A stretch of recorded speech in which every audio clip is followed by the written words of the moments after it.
हमारे चैनल को सब्सक्राइब करें और बेल आइकन दबाएं।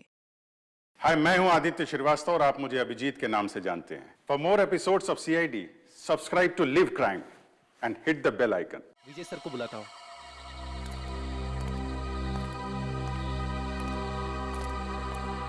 Hello hello sir.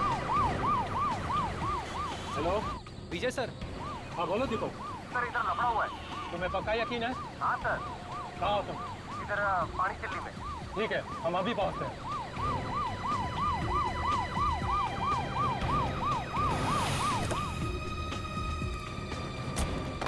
सर कहाँ है गाड़ी? सर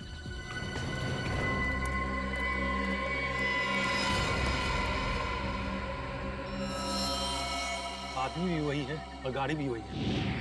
जाओ पकड़ो उसे। इंस्पेक्टर विजय, क्या हो रहा है यहाँ पे? आप प्लीज यहाँ से चले जाइए। नहीं, मैं नहीं जा सकता, मुझे उससे काम है।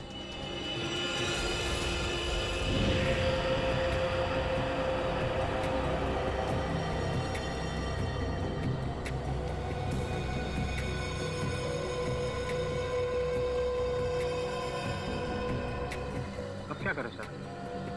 सीआईडी को फोन करना पड़ेगा।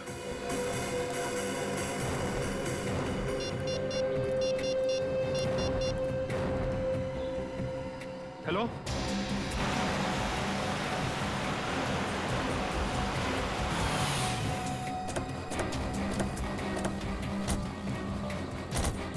Hello sir. संगत का है? सर गाड़ी के अंदर।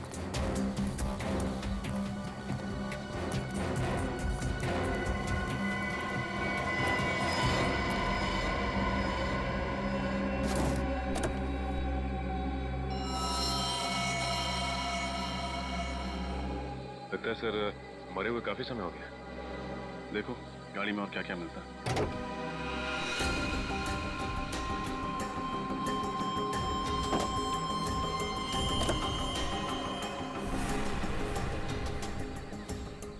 सर यहाँ ये और गाड़ी की पिछली सीट पे खून के धब्बे।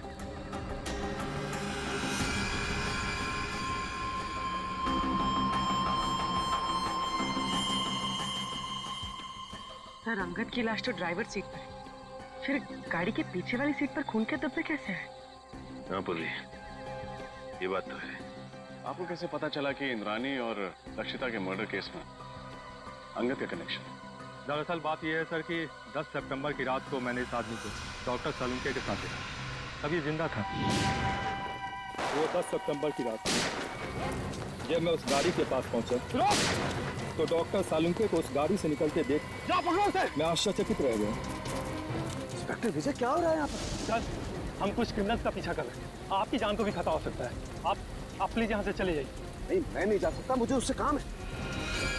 सर मैंने कहा ना, आपकी जान को भी खतरा हो सकता है। प्लीज आप चले जाइए और उन्हें भी अपने साथ ले जाइए।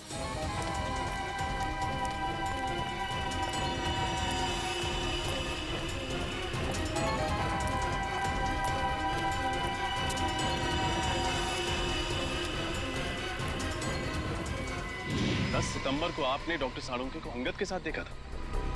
10 सितंबर को तो इंद्राणी और लक्षिता का खून हुआ था। सर हमने उनसे कहा था कि वो दोनों वहां से चले जाएं। वहां गोलियां चल रही थी, उनकी जान को खतरा था।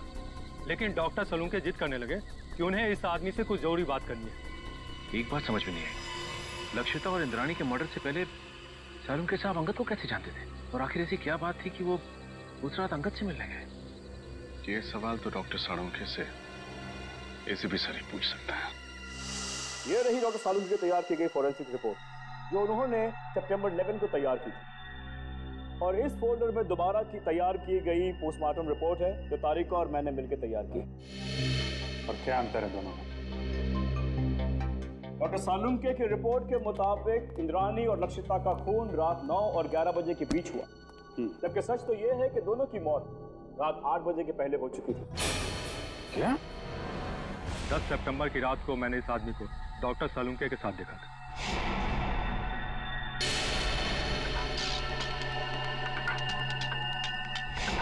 लेकिन डॉक्टर सालुंके ऐसी गलती कैसे कर सकते हैं?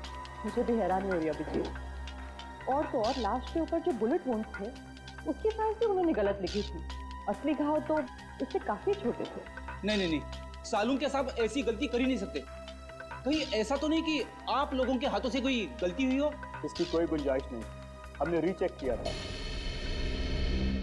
एक बार पोस्टमार्टम हो चुका है, क्या दूसरी बार किया हुआ पोस्टमार्टम रिपोर्ट सही होता है? यू आर राइट ऑफिसर, 24 घंटों के अंदर अंदर की गई पोस्टमार्टम रिपोर्ट सबसे एक्यूरेट होती है, क्योंकि उसके बाद बॉडी के ऑर्गन सड़ना शुरू हो जाते हैं। इसीलिए प्रिजर्व की गई लाशों पर ब्लड कल्चर्स और टॉक्सिकोलॉजी रिपोर्ट करना बहुत मुश्किल होता है। पर तो लक्षिता और इंद्राणी को मरे हुए तो 5 दिन हो गए। You are right officer, doctor Tarika ने घाव के वीडियोस और फोटोज तब लिए थे जब घाव ताजे थे। इसे दोबारा ऑटोप्सी करने में हमें बहुत हेल्प मिली।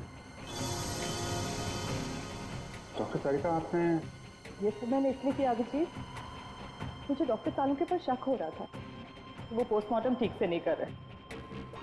सॉरी। नहीं, तुम्हें परेशान होने की जरूरत नहीं है तारिका। तुम सिर्फ अपनी ड्यूटी कर रही थी, डॉक्टर सालुंके के साथ गद्दारी नहीं।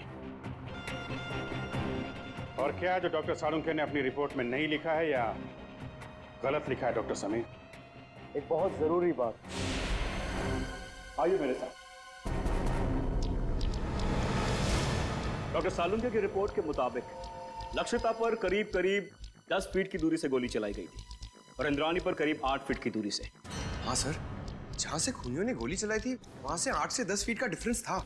लेकिन घाव के टिश्यू कल्चर से हमें ये पता चला है कि खूनी ने लगभग 20 से 25 फीट की दूरी से गोली चलाई थी और खून पिस्टल से नहीं बल्कि स्नाइपर राइफल से हुआ था।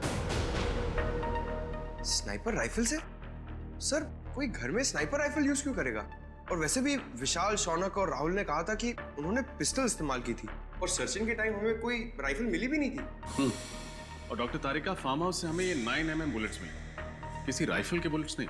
यही बात तो हम साबित करना चाहते हैं रजत, कि खूनी ने पिस्टल से नहीं बल्कि राइफल की हाई स्पीड बुलेट से खून किया था। और जब वो गोलियां लक्षिता और इंद्राणी के शरीर से बाहर निकल गई तब खूनियों ने वो गोली कहीं छिपा दी हो।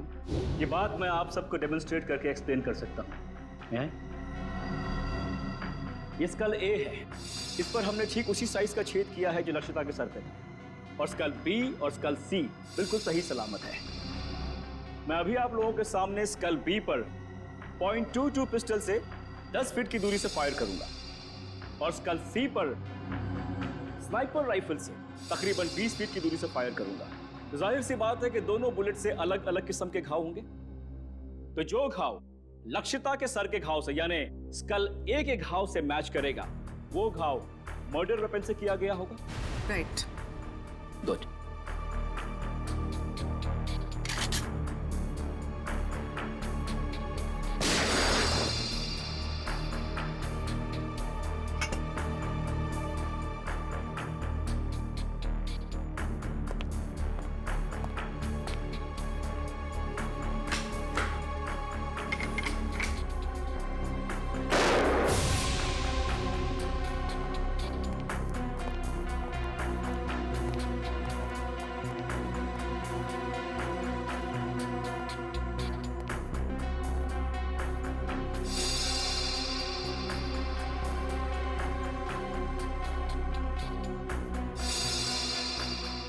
उनका कहना बिल्कुल सही है सर, दोनों का खून राइफल से ही किया गया। हाई स्पीड बुलेट से जो घाव स्कल पर हुआ है वही घाव लक्षिता के सर पर भी था। विश्वास नहीं हो रहा है सालुंके साहब ने इतना बड़ा झूठ बोला हमसे। विशाल, शौनक और राहुल को लेकर आओ, उन्हें फार्म हाउस लेके चलते हैं, देखते हैं एग्जैक्टली वहां पे क्या हुआ था।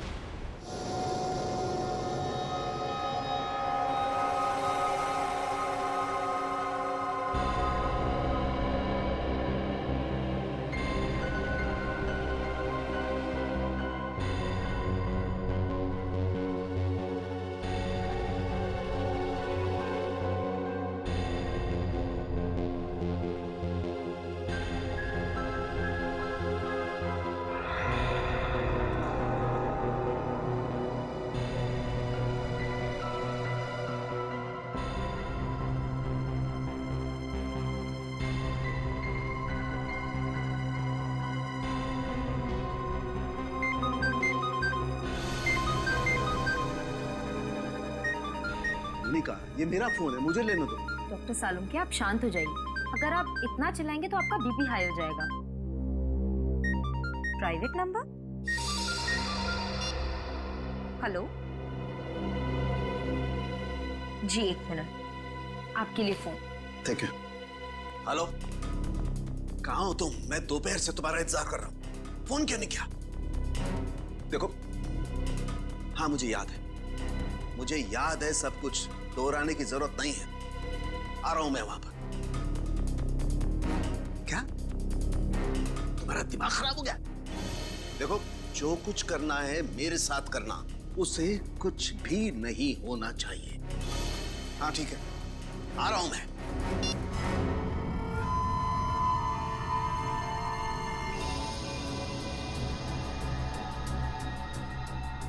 तो लक्षिता और इंद्राणी यहां सोफे पे बैठे हुए थे।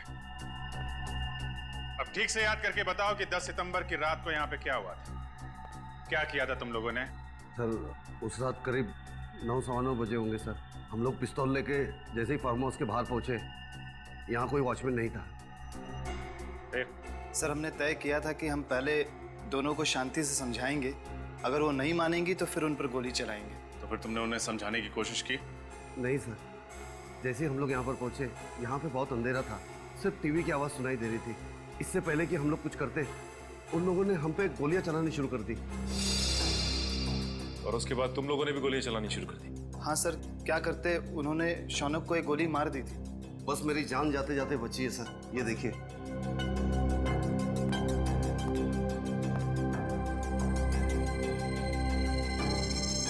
जब तुम्हें ये गोली लगी तो तुम कहाँ खड़े थे? यहाँ सर, मैं यहाँ खड़ा था सर। जैसे ही मुझे गोली लगी, मैं वहां पर उस दीवार पर जाके टकराया और मेरा सर वहां पर लग गया।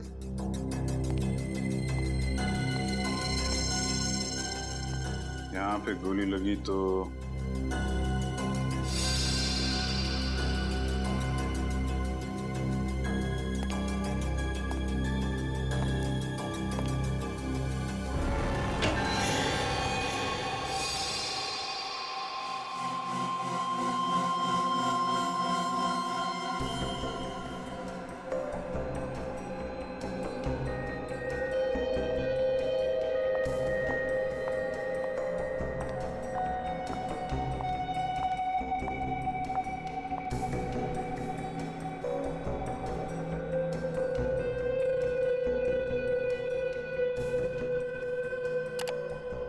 तारीका, गाड़ी की बैक सीट पर जो खून के धब्बे मिले हैं उनकी जांच हो गई है। 2 अलग अलग लोगों का खून है और दोनों में औरत का डीएनए मिला है।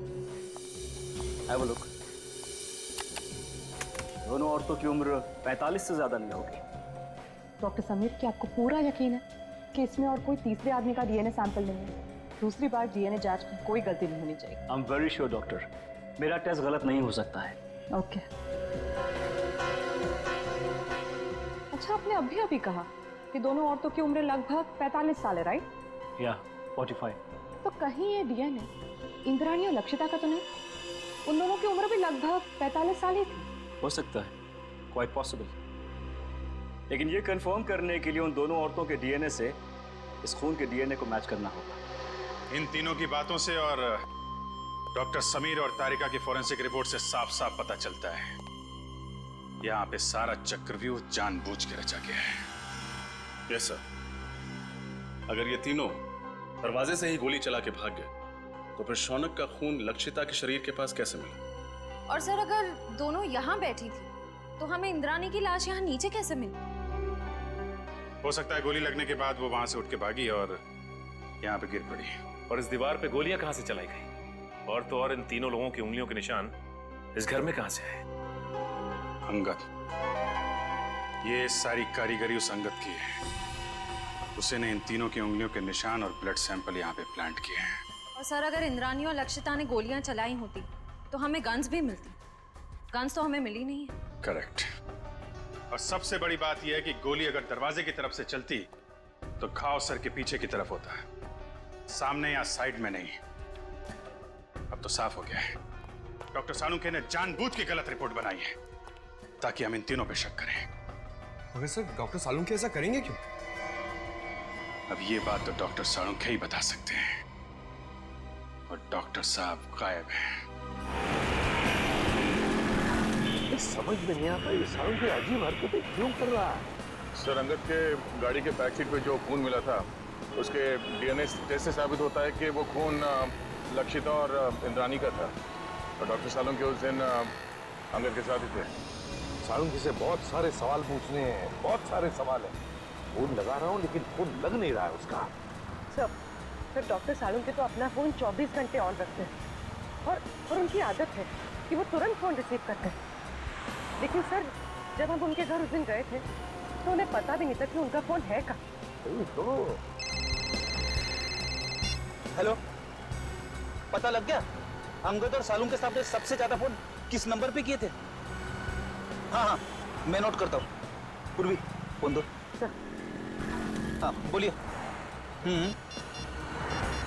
Okay, thank you sir. Salunke के सामने 10 सितंबर को अंगद के साथ 15 बार फोन पे बात की थी और हर बार उनकी फोन का लोकेशन वाड़ी और पनवेल के बीच था। अंगद को 15 बार फोन किया है और वाड़ी और पनवेल के बीच में। सर, ये अंगद किसी प्राइवेट नंबर से फोन पे बात कर रहा था, इसीलिए उसका मोबाइल फोन ट्रेस नहीं हो पाया। और 15 सितंबर को रात 9 बजे सालुंके साहब का मोबाइल शादीन मॉल के पास ट्रेस किया गया है। शादीन मॉल? सर, डॉक्टर तारिका से मिलने के बाद अभिजीत और मैं वहाँ डिनर के लिए गए थे और इसी मॉल के पार्किंग लॉट में सर मुझे गाड़ी के विंडशील्ड पे चॉकलेट के पेपर पे लिखा हुआ वो सुराग मिला था। और उसी सुराग के जरिए हम लोग होटल रेड सेंट्रल के कमरा नंबर 111 तक पहुंचे। सर, इसका मतलब डॉक्टर सालुंके ने आपकी गाड़ी पर वो सुराग हमारे लिए छोड़ा था। सर, मतलब डॉक्टर सालुंके हमारी मदद करना चाहते हैं। पहले ये सारुण के काम बिगाड़ता है और फिर सुधारने के लिए हमारी मदद भी कर रहा है। वाह, सारुंके को तो सच्चाई बतानी ही पड़ेगी। सच्चाई बतानी पड़ेगी सारुंके को।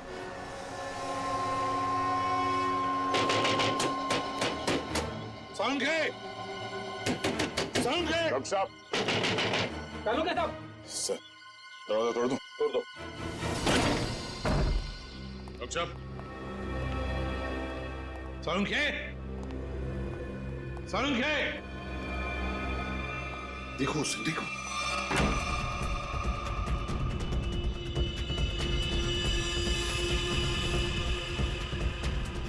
अबे पकिया, उठ, सीआईडी वाले आगे। सारुंके! डॉक्टर साहब! डॉक्टर साहब!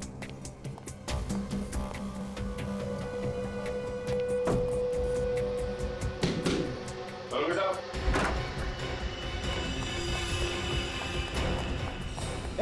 रुक जा!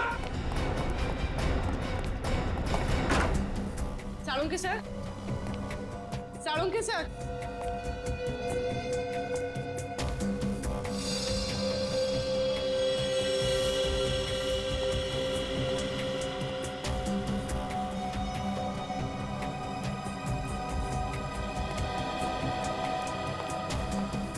सारुंके गायब है ना?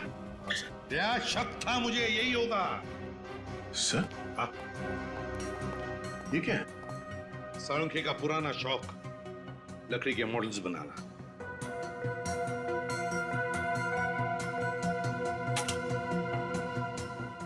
डॉक्टर साहब का मोबाइल सर है? मोबाइल छोड़कर गया वो? ऑफ है।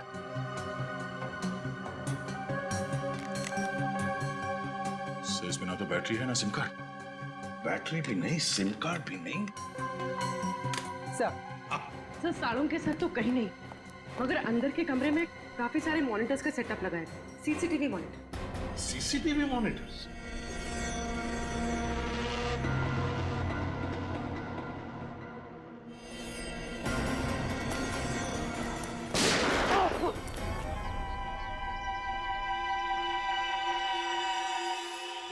बच गया।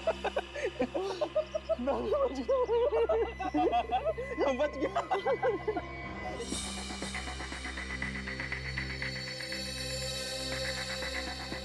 सर, हाँ,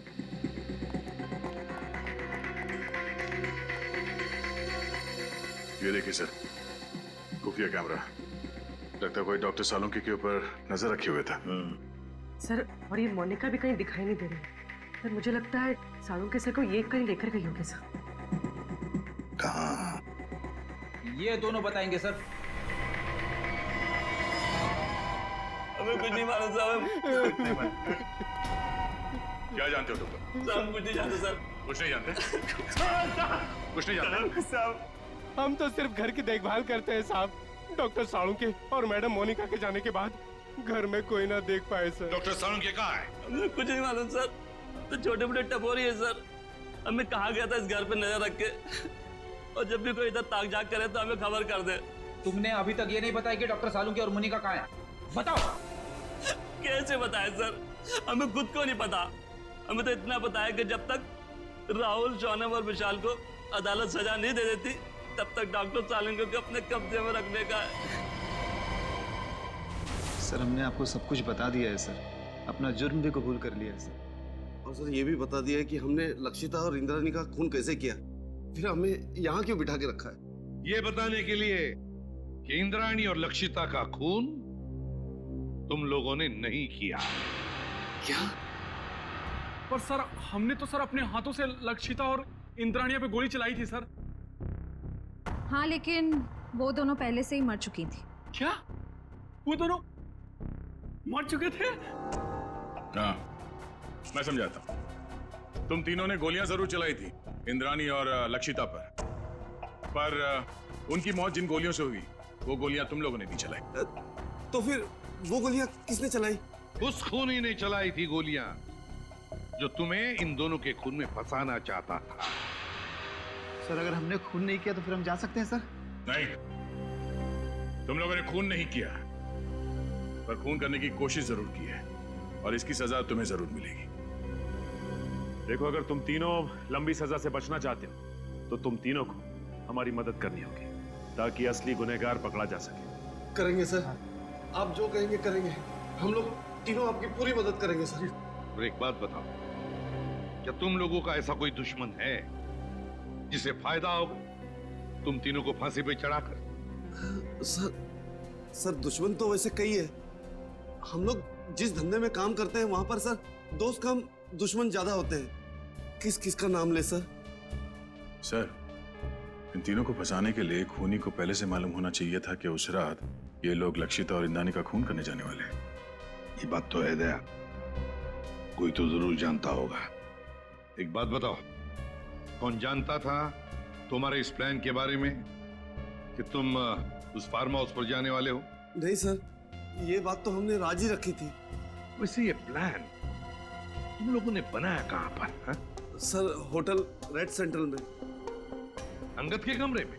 कमरा नंबर 111 में? नहीं, रूम नंबर 111 में नहीं सर, 308 सर। हाँ सर। वो रूम नंबर 308? तो क्या कोई अजनबी आया था तुम्हारे कमरे में 308 में जब तुम लोग बातचीत कर रहे थे? विशाल, तुझे याद है जब हम लोग उस कमरे में बात कर रहे थे तो वहाँ एक वेटर आया था इंटरकॉम का फोन रिपेयर करने के लिए, और उसने गलती से टेबल पे रखा हुआ खाना गिरा दिया। अरे गलती से नहीं भाई, जानबूझकर गिराया था उसने खाना।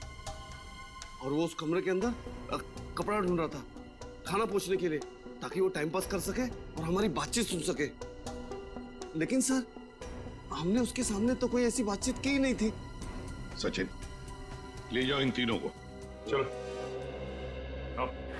हाँ फ्रेडी, क्या पता चल? सर हाँ, हमने पूरा फुटेज चेक कर लिया सर। सालुंके साहब के घर पे मोनिका और तारिका के अलावा बाहर का कोई आदमी आया नहीं था। और सर सालुंके साहब और तारिका के बीच में कुछ बातचीत हुई है। क्या बातचीत हुई है? अब साउंड नहीं है, इसके लिए समझ में नहीं आ रहा। सर, किसी लिप रीडिंग एक्सपर्ट को बुला लेते हैं, शायद कुछ पता चल जाए कि इन दोनों के बीच क्या बातचीत हुई थी। बुला लो किसी लिप रीडिंग एक्सपर्ट को, पता तो चले क्या बात हो रही थी।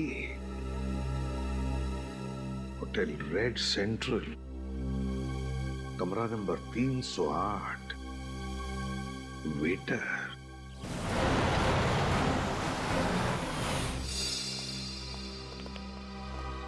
हेलो सर, आप लोग फिर से यहाँ? हमें कमरा नंबर 308 दिखाओ, जहाँ पे शौनक, विशाल और राहुल ठहरे थे सितंबर 10 को। क्यों, क्या हुआ? क्यों क्या बात में, पहले चाबी दो और उस वेटर अमित को बुला।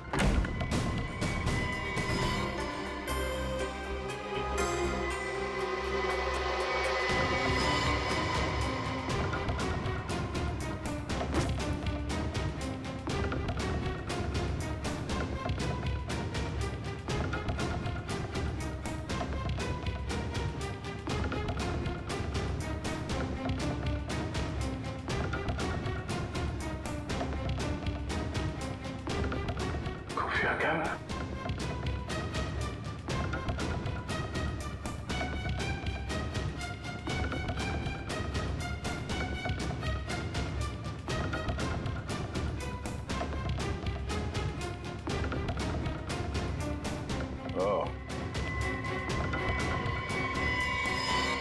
ये देखो खुफिया कैमरा और ये बग। इन चीजों के जरिए खूनी शौनक और उसके साथियों का प्लान सुन रहा था। सर अमित आ गया। आइए अमित जी आइए। हाँ बैठ बैठ इधर। तूने लगा था ना ये कैमरा और ये बग इस कमरे में, हाँ? ताकि तुम विशाल, शौनक और राहुल की बातें सुन सको। क्यों? नहीं सर, मैंने कोई बग नहीं लगाया सर, मैंने कोई बग नहीं लगाया सर। देख सच बोल, वो बग हमें मिल चुका है, समझा? बात यहीं पे बताएगा या कहीं और ले चले तुझे? हाँ सर, हाँ मैं नहीं लगाया था बग सर, मगर मैंने ये अंकल साहब के कहने पे ही किया था साहब, और उन्होंने मुझे 50,000 के बदले में 2 काम करने को कहा था साहब। कौन से 2 काम? सर एक काम तो किसी बहाने इसी कमरे में बग और कैमरा लगाने को कहा था साहब। और दूसरा काम? दूसरा काम लक्षिता और इंद्राणी मैडम को इस होटल के बाहर किसी इलाके में छोड़ने को कहा था साहब। कब की बात है ये 10 सितंबर शाम को 6:45 बजे के आसपास का टाइम था सर। 10 सितंबर। चल हमें वो जगह दिखा जहाँ पे तुमने लक्षिता और इंद्राणी को छोड़ा था। चल चल।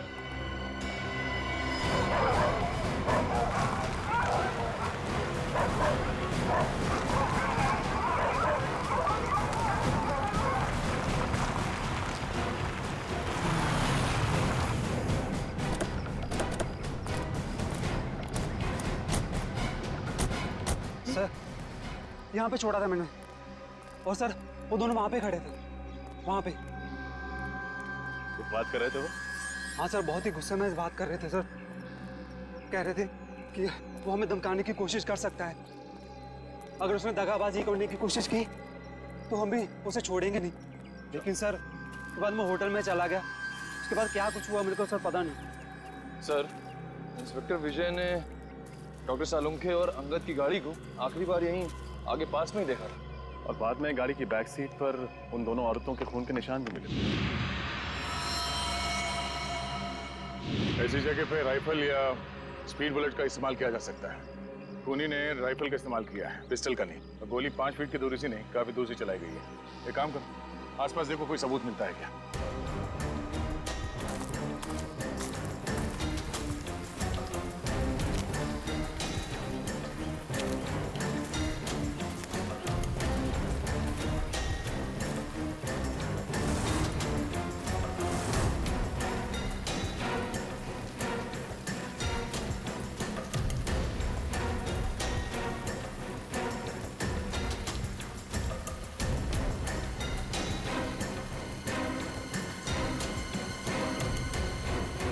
तो गोली और इस पे खून भी लगा हुआ है। 2 गोली एक ही जगह पे कैसे? मतलब जो भी हुआ यहीं आसपास कहीं हुआ है। सर निकल। सर इस झाड़ी में ये सैंडल मिला है सर, इस पे खून लगा हुआ है, लेकिन सर खून सूखा हुआ है सर। खून लगा? हाँ सर।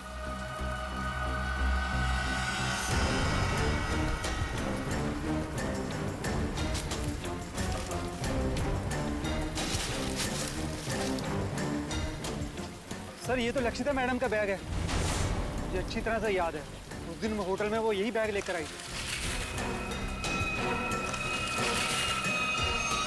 लक्षिता मैडम का बैग? कैसे? तो खून लगा हुआ है, इस बैग पे जो उंगलियों के निशान हैं जरूर उस खूनी के होंगे। और वो खूनी भी ज्यादा दूर नहीं गया होगा।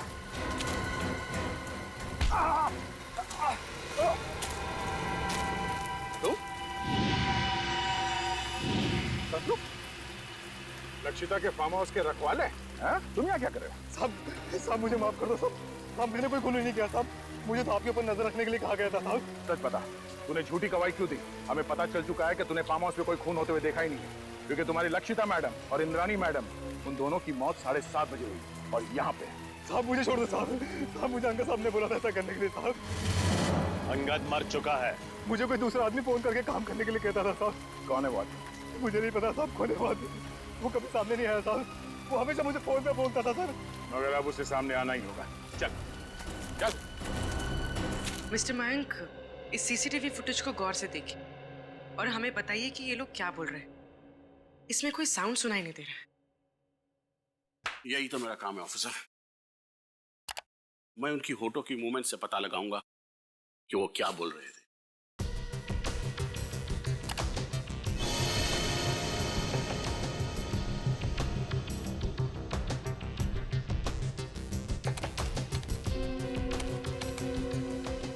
ACP sir,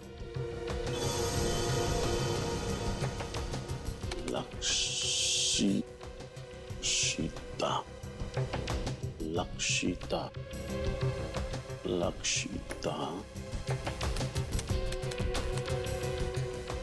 CID team.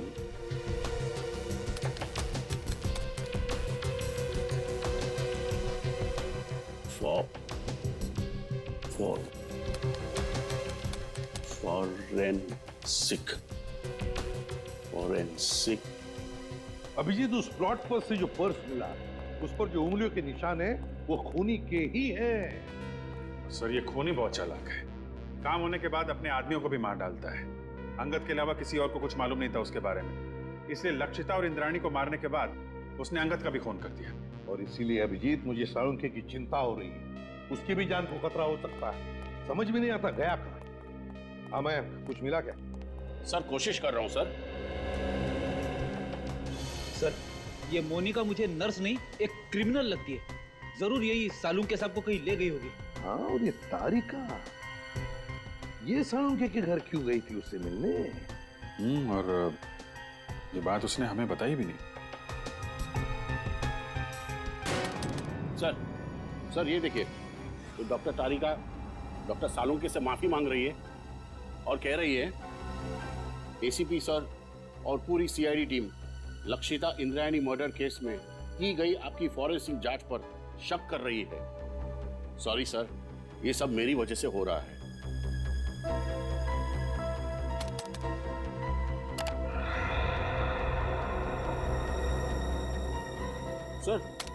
Sir ये भी देखिए, डॉक्टर साळुंखे किसी के साथ फोन पर गुस्से में बात कर रहे हैं और कह रहे हैं जो करना है मेरे साथ करो, उस लड़की को कुछ नहीं होना चाहिए। मैं आ रहा हूं। उस लड़की को जाने दो। है कौन ये लड़की अभिजीत, जिसे साळुंखे बचाने की कोशिश कर रहा और फिर खुद गायब हो गया? कहां गायब हो गया ये साळुंखे? ये सारा चक्कर क्या है?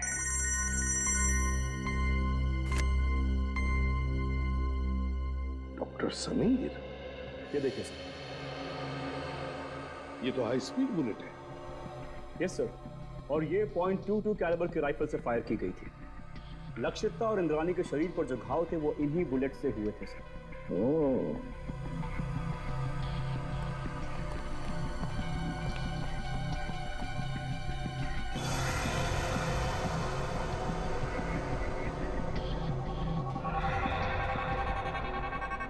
डॉक्टर समीर। Yes sir. ये अंगूठी का निशान है ना? Yes sir. ये ऐसे धुंधले क्यों है ये निशान? ये ठीक से मिले नहीं? नो सर, ये धुंधला नहीं है, ये निशान ऐसे ही है। I explain. ये देखिए सर, खून से सनी हुई बाकी उंगलियों के निशान हैं इस बैग पर, लेकिन अंगूठे का निशान नहीं है सर।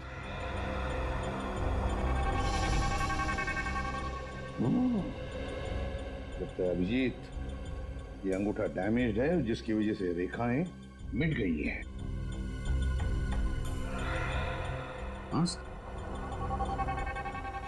लगता है ऐसा हाथ मैंने कहीं देखा है। बिल्कुल सही अभिजीत, मैंने भी ऐसे अंगूठे वाले आदमी को देखा है। लेकिन अभिजीत, हम ऐसे अंगूठे वाले खूनी को तब तक नहीं पकड़ सकते जब तक हमें यह पता नहीं कि उसने साळुंखे को छुपा के रखा कहाँ है, और फिर साळुंखे किस लड़की को बचाने की कोशिश कर रहा है समझ में नहीं आ रहा है, और फिर क्यों? तो अब क्या करें सर? कुछ तो जरूर करेंगे, कुछ तो जरूर करेंगे। साळुंखे को तो ढूंढना ही है। जरा सोचो, साळुंखे ने फोरेंसिक का रिपोर्ट गलत बनाया था ताकि हम उस पर शक करें। और फिर उन्होंने दया के लिए होटल रेड सेंट्रल का सुराग छोड़ा, उसकी गाड़ी के वाइपर पे। उन्हें पता था कि हम उनके घर पे पूछताछ करने जरूर जाएंगे और हमें पता चल जाएगा कि उनके घर पे सीसीटीवी कैमरे लगाए गए हैं। सर, डॉक्टर साळुंखे ने हर कदम पे बहुत होशियारी से हमारे लिए सुराग छोड़े हैं, तो अपने घर पे कोई ना कोई सुराग छोड़े बगैर तो जा नहीं सकते सर। लेकिन सर, हमें उनके घर पर ऐसा कुछ भी नहीं मिला था। है सुराग है। कौन सा सुराग सर?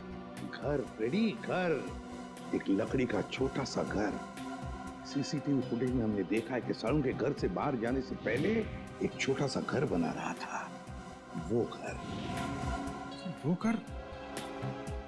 घर तो डॉक्टर तारिका के घर जैसा है सर। हाँ, तारिका कहाँ है? डॉक्टर समीर, तारिका कहाँ है? सर, अंदर की कार सीट पर जो खून के धब्बों के निशान मिले थे, उनकी जांच करने के बाद वो कहीं चली गई है। उसका फोन भी नहीं लग रहा। फोन? मतलब डॉक्टर साळुंखे फोन पे जिस लड़की को बचाने की बात कर रहे थे वो डॉक्टर तारिका है? हाँ अभिजीत, साळुंखे तारिका के घर ही गया है। इसका मतलब है साळुंखे और तारिका की जान खतरे में है।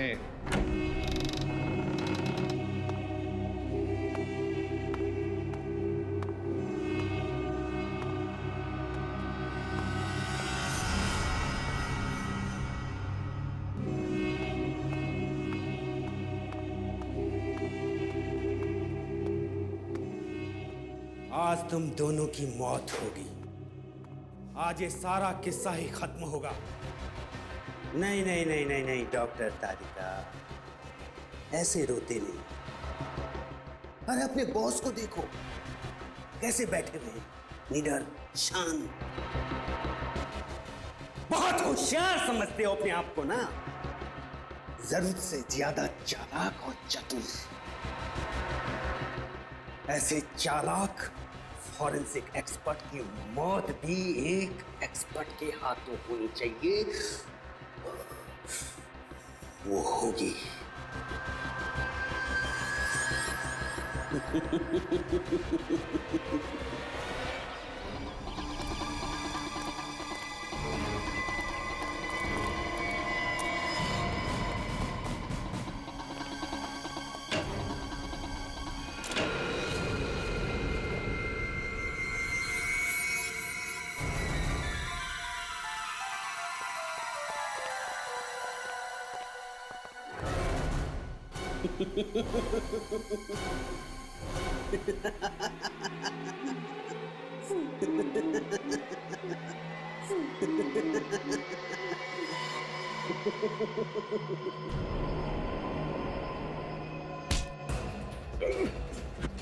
इंजेक्शन दे दो तुषार।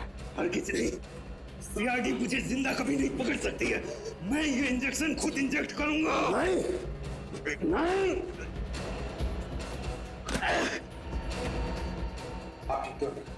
तुम ठीक हो डॉक्टर तारिका? बहुत होशियारी दिखा दी तुमने तुषार। पता मेरी साथी मोनिका कहाँ है? मैंने इसे भी जहर का इंजेक्शन दिया है। मेरे साथी तक को नहीं छोड़ा। पंकज, जल्दी से मोनिका के पास जा और उसे हॉस्पिटल पहुंचा। अब तेरा खेल खत्म तुषार। तूने डॉक्टर साळुंखे को बेईमानी करने पर मजबूर किया, लेकिन उन्होंने बेईमानी में भी ईमानदारी दिखाई और हमारे लिए सुराग छोड़ते गए। आपने मुझे धोखा दिया डॉक्टर साहब। अगर मुझे फांसी नहीं हुई तो जेल से निकलने के बाद मैं सीधे आपका खून करूंगा। अगर दोबारा डॉक्टर साळुंखे के साथ ऐसे बात की तो तू बोलने लायक भी नहीं रहेगा।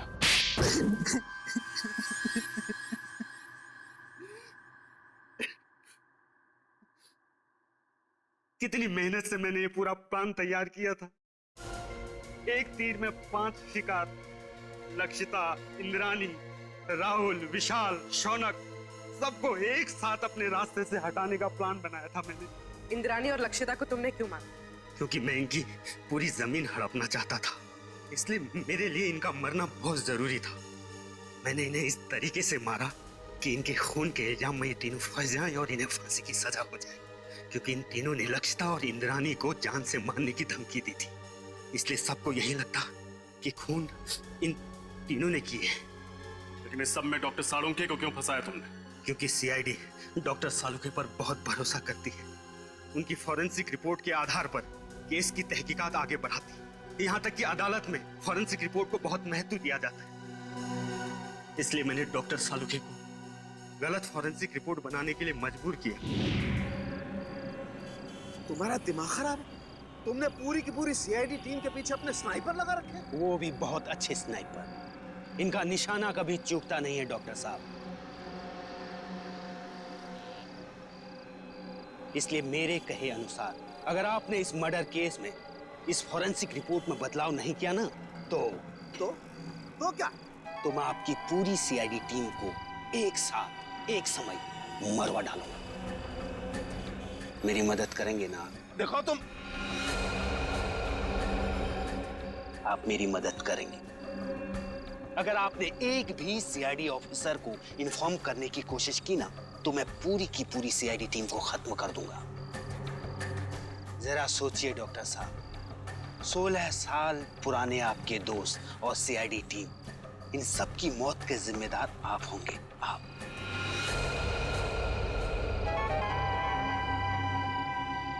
ठीक है, मैं तुम्हारी मदद करूंगा। बहुत अच्छी। और हाँ, कोई होशियारी नहीं। तुम्हारी हर चीज अभी रिकॉर्ड करेगा। तुमने डॉक्टर सालुंके पर दबाव डालने के लिए हमारी जान लेने की धमकी दी। एक इंसान के पीछे एक हैवान छुपा हुआ है। अब बताओ, 10 सितंबर की रात को पनवेल के फार्म हाउस में क्या हुआ था?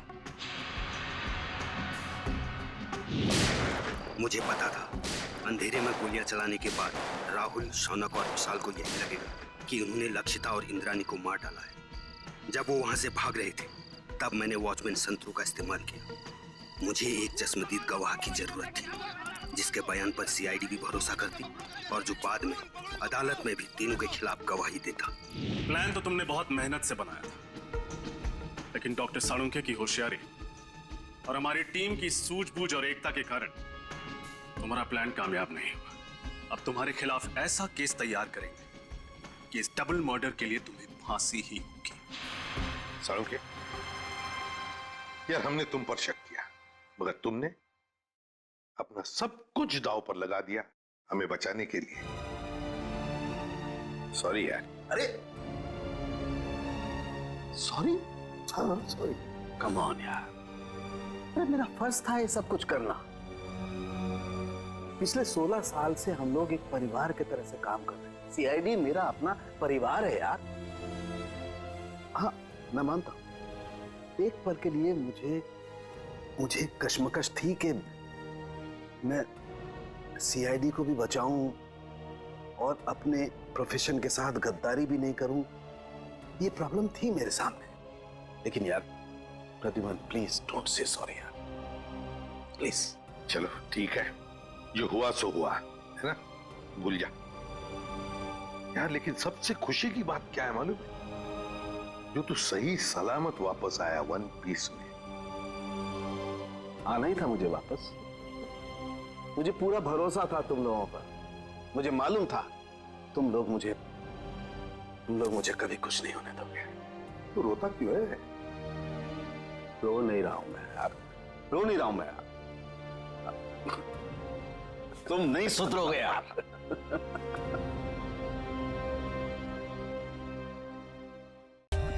For more updates, subscribe to our channel, click the show links and enjoy watching the videos.